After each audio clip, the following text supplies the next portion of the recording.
अब चलते हैं न्यूमेरिकल प्रॉब्लम नंबर 8 की तरफ, जिसमें हम लोगों ने फाइंड करना है वर्क डन वेक्टर्स की मदद से। Find the work done when the point of application of the force 3i + 2j moves in a straight line from the point 2 - 1 to the point 6 4। हम लोगों ने वर्क डन फाइंड करना है कि जब जो एप्लीकेशन ऑफ फोर्स, जहाँ पर फोर्स अप्लाई हो रही है स्टूडेंट्स, वो पॉइंट है हमारे पास 3i + 2j।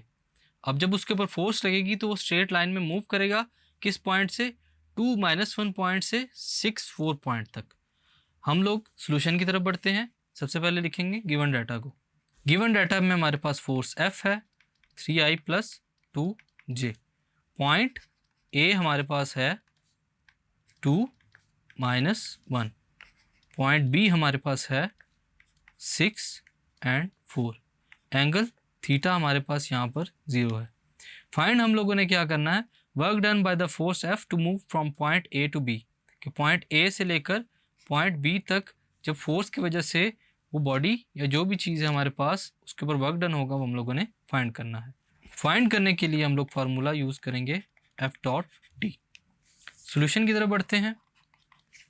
सोल्यूशन में हमारे पास जो पोजीशन वेक्टर्स है सबसे पहले उनको लिखा जाएगा। पोजीशन वेक्टर RA क्या होगा हमारे पास 2i - j। Position vector for point B RB क्या होगा हमारे पास 6i + 4j। Displacement vector D between RA and RB, यहाँ पर डिस्प्लेसमेंट वेक्टर क्या होगा, D will be equal to RB - RA, यानी कि R2 - R1। सिंपल हम लोग यहाँ पर RB RA की वैल्यूज़ को पुट करेंगे। 6i + 4j - 2i - j।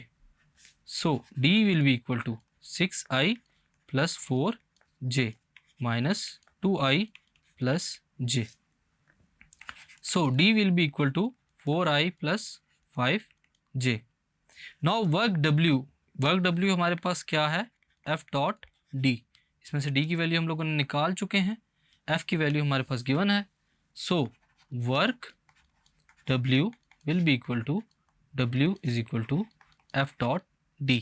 Values को पुट करते हैं। W is equal to F की वैल्यू है हमारे पास 3i + 2j dot 4i + 5j।